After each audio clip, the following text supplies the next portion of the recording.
may isang mabangis na pangalan. Ang pangalan niya ay Bibi Ama. Wala siyang kinakatakutan. Sinabi niya sa lahat ng mga kasamahan niya na may nagtraidor. Galit na nagsabi ang isa niyang kasama sa isang grupo na siya na lang daw ang papatay sa nagtraidor niyang mga kasama. Sinabi naman ng bata-bata ni Bibi Ama na dapat hatulan kung sino man ang nagtraidor sa grupo, at dito binaril sa liig ang isa niyang kasama na nagtraidor sa grupo.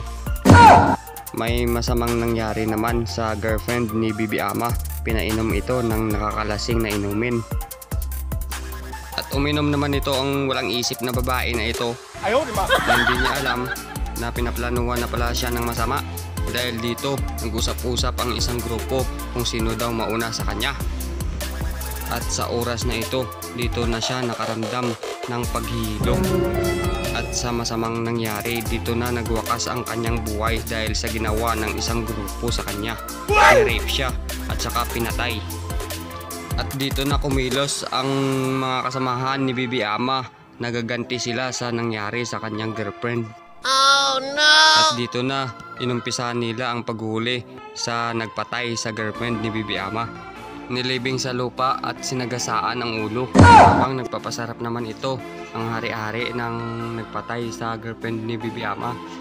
Dito siya sinalakay ng mga kasamahan ni Bibi Ama.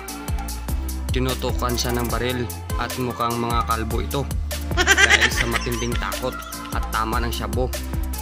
Itong mastermind na nagpatay sa girlfriend ni Bibi Ama ay tumalon. Bagsak, biyak ang ulo, tigok.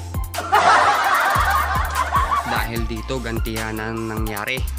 Barilan ng barilan na walang katapusan.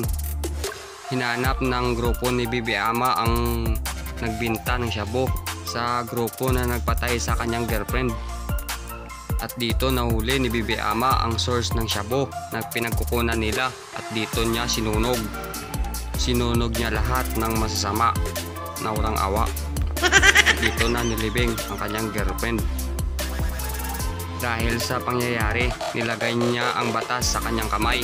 Kaya dito niya pinaiwan ang kanyang baril sa kabaong habang hinihintay siya ng mga kapulisan para ikulong.